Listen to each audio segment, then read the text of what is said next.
As we continue our series regarding those who meet with the Messiah, we are heading toward the conclusion. This will, God willing, be the second to last message. What we really want to do in these two final messages is consider the trials Christ had to endure. One before the religious authorities, and then to the secular authorities, which we'll consider next week. Now, these trials seem to come in three parts each. So, in the trials that he has before the Jewish authorities, there are essentially three different occasions. So it is with his trial before Pilate, and then Herod, and then Pilate again, which again, we will consider again next week. But as we come to this portion, much has taken place of which we didn't consider. This series has been focused on those who meet with the Messiah. We've seen many who are downcast. Remember the woman at the well. Remember the blind man. Remember the widow of Nain. Remember the centurion. And then last week we considered this great ruler of the Jews, Nicodemus, who also came to faith.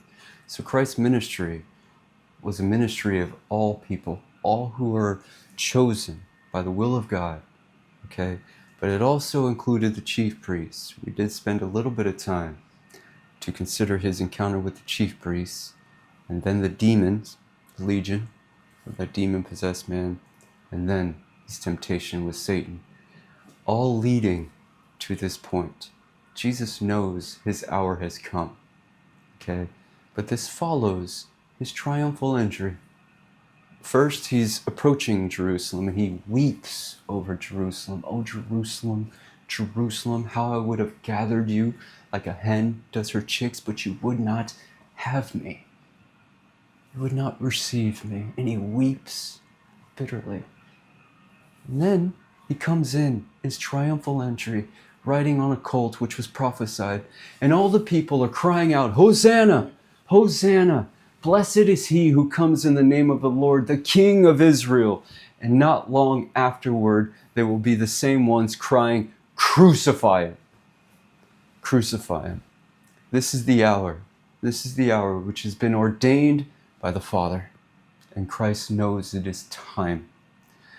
He has also instituted the Lord's Supper.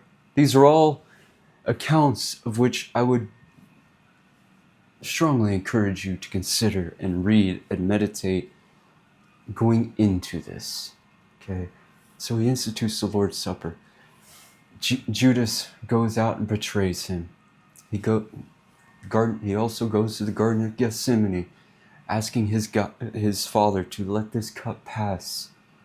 And yet, it is his hour. Not long after that, it's when Judas comes and betrays him with a kiss of death. The kiss of death. He's betrayed by a kiss. And they arrest him and apparently lead him to Annas. Okay, so in considering all of what the Gospels say, to put this simply, it certainly seems that he was first taken to Annas, and then along with some of the members of the Sanhedrin, some of the rulers of the Jews. And then he was transferred to Caiaphas, again, along with many, if not all, of the Sanhedrin. And then finally in the morning, most likely all of the Sanhedrin. Now, briefly, both Annas and Caiaphas were considered high priests at this time. Luke makes this clear. Now, Annas was elected or ordained as the high priest in the year 6 AD, and he was deposed by the Romans in the year 15 AD. Now, anyone who's read the scriptures knows that the office of the high priest is a lifelong office. That office lasts until you die. However, being under the yoke of Rome, they were able to dictate who was the acting high priest. So essentially, the Jews still saw Annas as their high priest, because they're under the yoke of Rome and they don't recognize that. But Caiaphas is ultimately the one that must render this verdict to be taken to the Romans. The Romans wouldn't have received Annas's verdict at all. So that's why it begins with Annas, the one who is considered the high priest before all the Jews and so on, and then the one who's recognized for the Romans and so on. So here we have two high priests, but we do not have only two high priests. We have two who are acting as high priests. We have one who is the one and only true high priest. He is our great high priest.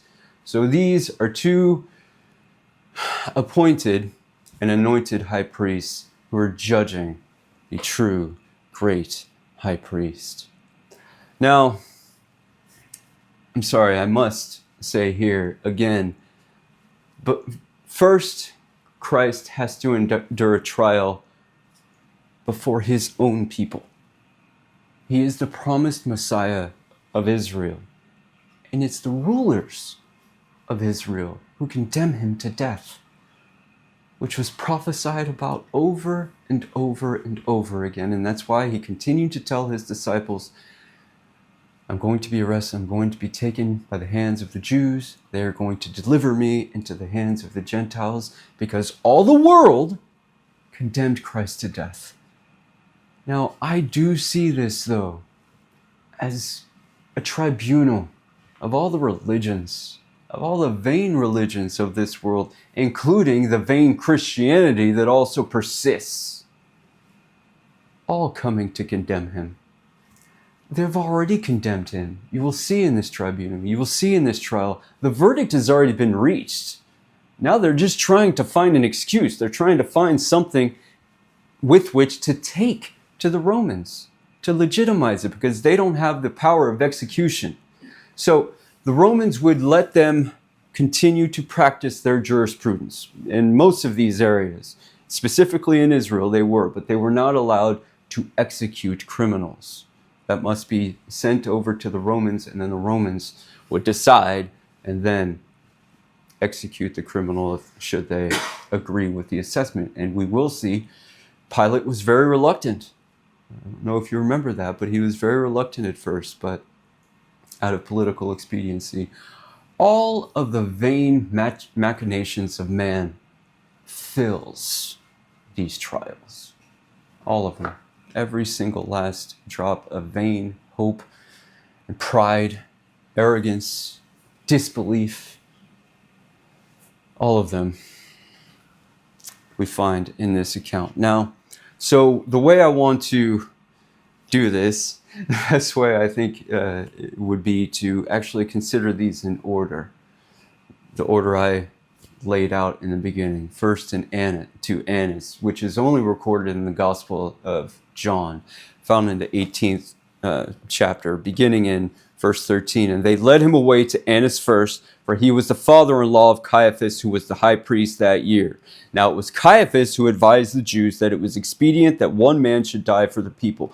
And that can be found in John chapter 11, beginning in verse 49. And one of them, Caiaphas, being high priest that year, said to them, you know nothing at all, nor do you consider that it is expedient for us that one man should die for the people, and not that the whole nation should perish. Now this he did not say on his own authority, but being high priest that year, he prophesied that Jesus would die for the nation, and not for that nation only, but also that he would gather together in one the children of God who were scattered abroad, the diaspora, the ones to whom James was writing. So Caiaphas essentially prophesied, really as a statement of condemnation, though, isn't it more expedient that one man should die? Because they're all afraid of the Romans having a huge problem with this Jesus going around claiming to be the Son of God, the King of the Jews, and so on. So, yes, much great has come out of the ministry of Jesus. But because he's the sinless one, because he's the perfect one, he is rejected. He is despised and rejected of men. So, many come to faith because of the ministry of Jesus. But so many grow in Christian maturity and godly maturity, and others descend further and further into the pit of hell. And this is where these high priests are. This is where these Jewish authorities are. This man must die. This man must die. And that's where they are. And now they're just trying to fish for a reason. So he's first brought to Annas to expedite this trial.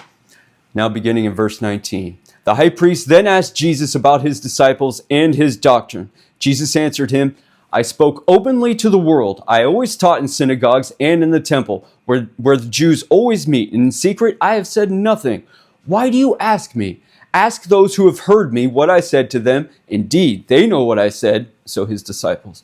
And when he had said these things, one of the officers who stood by struck Jesus with the palm of his hand, saying, Do you answer the high priest like that? Jesus answered him, If I have spoken evil, bear witness of the evil, but if well, why do you strike me? Then Annas sent him bound to Caiaphas the high priest. So first, the high priest comes and asks him about his doctrine and about his disciples. Okay, now here Jesus answers and he says, I spoke openly to the world. I have not spoken in secret. Now we know he did speak secretly to his disciples. He had much to say when he was behind closed doors to his disciples, but none of that was not reflective of what he said publicly. So sometimes he would explain the parables and so on to his disciples. So that would be done in private, but he gave his parables in the public. Nothing was said in secret that Jesus did not proclaim openly. Just like he continued to say to all who would hear him, one day, every idle word, every little whisper you've ever made will be heard. You will stand. You will be held to account for the things you say, for the things you think. You'll be judged for all things. And so Christ, being sinless, never declared in secret what he didn't declare to the world. And that's ultimately what he's saying here. I haven't kept anything secret. You're asking me about my doctrine, about my disciples. I have not been obscure in any way. I've spoken openly in the temple in all sorts of different areas. And these people have heard me. Ask them what I've said. You know what I've said. The problem isn't what I've said. The problem right now is you're just trying to find an excuse to kill me. I've spoken openly. I've spoken openly. For which of these do you condemn me? And then one of the officers, one of the officers who stood by struck Jesus with the palm of his hand. We will see this continues. One of the officers is offended because Jesus answers this way. He answers directly. He was asked a question, he was asked about information, and he's giving it in a way this officer doesn't like.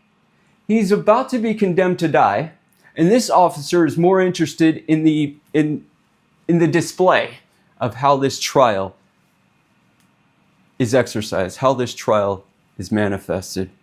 And Jesus answered him, If I have spoken evil, bear witness of the evil. What did I speak incorrectly? What of this was false? What of this was wrong? But if well, why do you strike me? And again, this is one of those ominous times where a question is not answered. Why does the world strike Jesus? Why does the world so strongly condemn him for the good words that he says? Oh, they will have him as a good moral teacher. Some will have him as a prophet, but the Son of God they will not have. They will not have him as true Messiah, true King of Kings and Lord of Lords. And so they will strike him for any kind of offense they see as an offense. He, being the King of Kings and the Lord of Lords, is the actual judge. So here we have these tribunals. Here we have these trials of these authorities, of these religious authorities who are seeking to condemn Jesus. Who is the true judge of heaven and earth?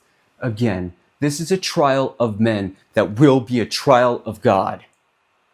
And Jesus makes that clear. Jesus makes that clear. So going on, now we're going to jump to Matthew. Matthew chapter 26, beginning in verse 57. And those who had laid hold of Jesus led him away to Caiaphas the high priest, where the scribes and the elders were assembled. So that's who were assembled at Caiaphas' house. Now briefly, because I didn't want to get into this too much, but many of the laws are being broken at this time. Even the Mishnah, which came later, but But at this time, the Sanhedrin is really ruled mostly by the Sadducees, which were much more hardline than the Pharisees. If you can believe it, we think the Pharisees are, these judgmental figures and so forth. Actually, later, when the Pharisees were the majority report, they wrote the Mishnah, and it was a little bit more liberal, to put it simply. But they are not to be having trials at night, nor during feasts. The Passover is about to take place. The preparation is taking place. They are not to have these trials at this time. This is absolutely against the law. This is against the law. But for expediency's sake, they must kill Jesus. He must be dead before Passover. So many of these laws are broken, and I just leave it to you to find these and to study these on your own. However, so he comes, and some of the Sanhedrin are there at his house. But Peter followed him at a distance to the high priest's courtyard, and he went in and sat with the servants to see the end. Now, hopefully, God willing, we will have time, because there's more than just one trial going on here.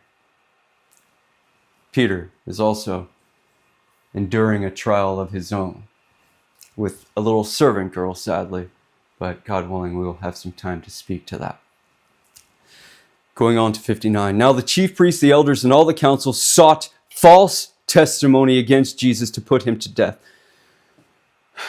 The Greek word for witness is martyria, from which we get the English word martyr. The reason that Christians in the early church were called martyrs, those who were executed and those whom were killed, is because that is the greatest witness they were ever able to give.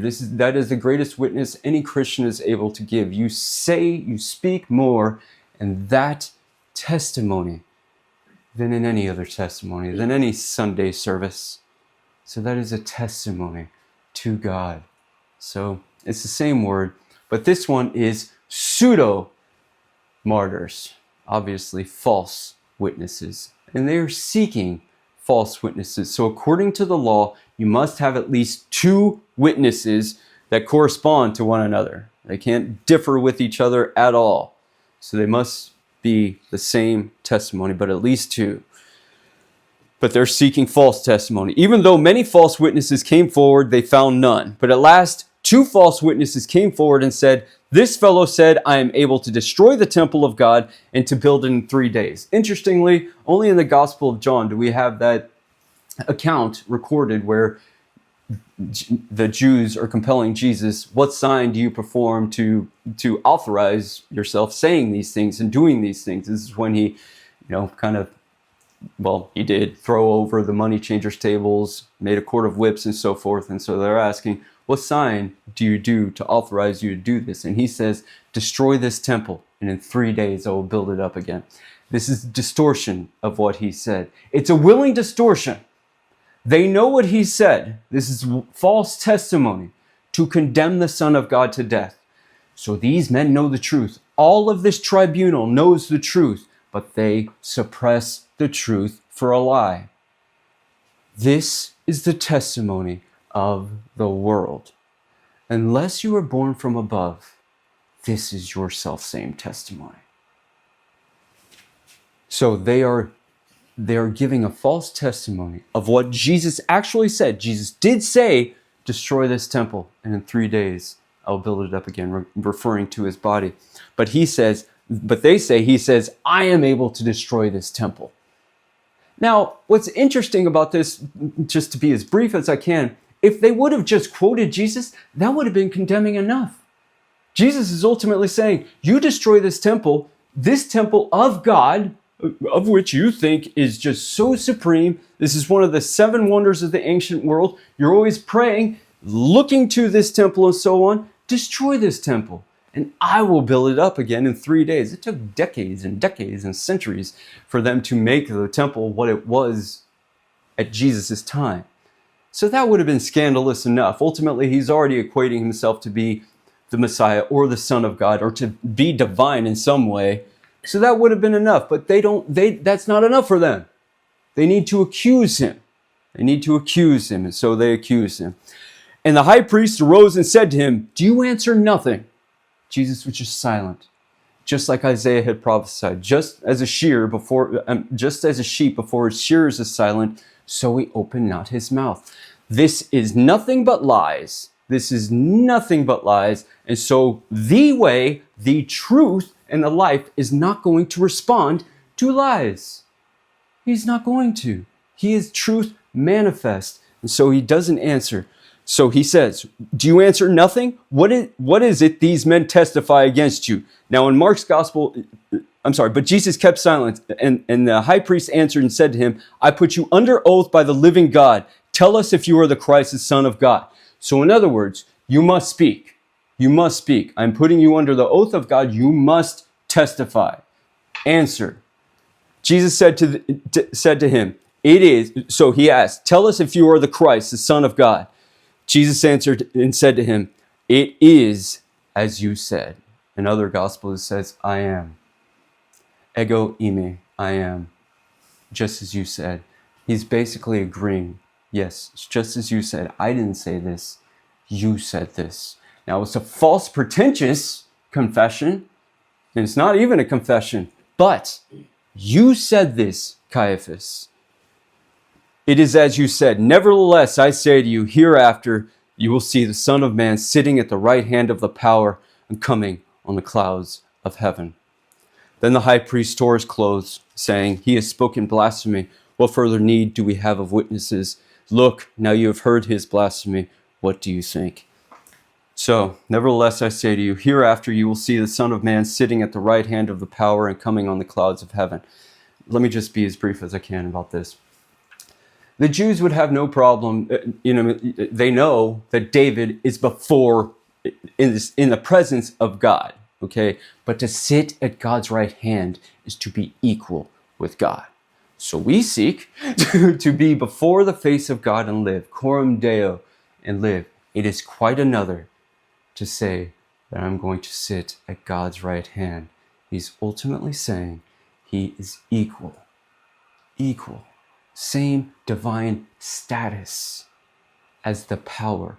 So what would be considered blasphemy is to speak the ineffable name, Yahweh. And that's why they're so careful here. And that's why he refers to him as power. So they're not condemning him for actual blasphemy. And the high priest is not to tear his clothes unless this blasphemy actually takes place. But what he hears is more than he even expected. He was hoping. He had a glimmer of hope to catch Jesus in some words, to stumble into some kind of condemnation. And here, Jesus just outrightly, after he's compelled, under the oath of God, he finally says, "Yeah, it's as you said." And not only that, Caiaphas, you're here seemingly as a judge. No, Caiaphas, I am your judge. Hereafter, you will see the Son of Man. So he asks him, though, "Tell us if you were the Christ, Son of God." And he says, "Yes, hereafter you will see the Son of Man sitting at the right hand of the power," ultimately as judge, coming in the clouds of heaven, again as judge. Ultimate glory, absolute vindication, where we will be received up to that glory, to that Shekinah cloud, to be joined with him. But this is also the Shekinah cloud of judgment.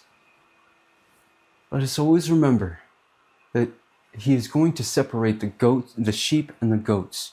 The goats are going to be on his left hand, the sheep on his right hand. The sheep will be gathered up into that Shekinah. The goats will be left to be condemned. And this is ultimately what he's telling Caiaphas. You think you're judge. No. I am actually the supreme judge. And I go to the cross of my own will. I have the power to lay it down, and I have the power to take it up again. So Caiaphas, this isn't what you think. So Caiaphas rends his clothes and so forth. What further need do we have of witnesses? He has spoken it himself. So this is the testimony that secures his death sentence. And this would ultimately, as we will see next week, be equating himself as King of Kings and Lord of Lords. And so this is really what he's being tried under the Roman authorities by really almost usurping the authority of the Caesar and claiming himself as king, which again we will consider next week, God willing. They answered and said, "He is deserving of death." Then they spat in his face and beat him, and others struck him with the palms of their hands, saying, "Prophesy to us, Christ. Who is the one who struck you?" You know, I do have to say here, sadly, I do have to admit, I've been in fights in my dumb adolescence, and it's not fun to get punched, but it's pretty demeaning to get slapped. You know, it'd be one thing, and that'd be terrible enough if these were hitting him with closed fists. But this is absolutely demeaning. Through and through, the entire account, he's being condemned to the cross.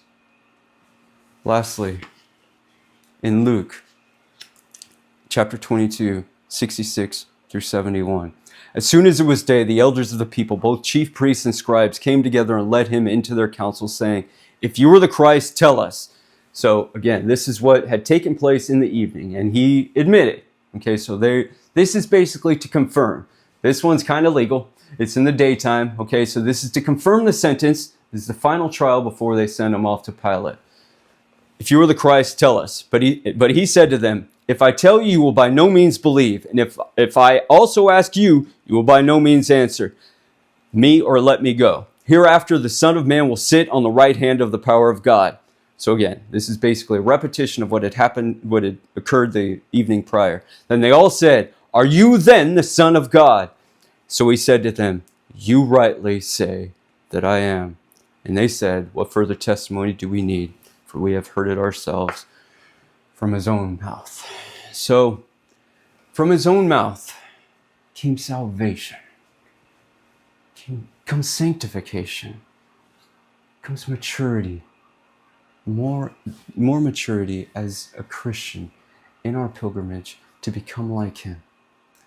Now, as this is taking place, his closest disciple, the one he's trusted the most, the one who's given that great confession, "Blessed are you, Simon Bar-Jonah. Flesh and blood has not revealed this to you, but my Father who is in heaven. Blessed are you." And then he's later somewhat condemned as Satan. But here, Jesus is left absolutely isolated, but Peter follows at a distance. You know, he was one of the ones. He was the one who pulled Jesus aside and said, "Jesus, this is never going to happen. I will die with you or I will die for you. No, never." And so he's going to follow to see what happens. Now, they're probably not in earshot of this trial. So he has to wait there. He has to wait there until this trial concludes, and then he can finally find out what happened from this trial. So he just has to last long enough for the conclusion of this trial, and he doesn't make it. He doesn't make it because this servant girl, young little girl, points him out. "Oh, you're that Galilean. Aren't you one of his disciples?" "No." Rooster crows. And continues. Finally, asks again, and through swearing, he's either cursing, just saying, this blankety blank, no blankety blank, no, it's not blankety blankety like that. No, I don't blankety blank know this man. Or, dag nabbit, God blankety blank, no, God forbid. No, I don't know anything about this man. And then again, the rooster crows. And just then, Christ is being led away, and they meet eye to eye. And Peter runs away, crying bitterly. So, these are two trials.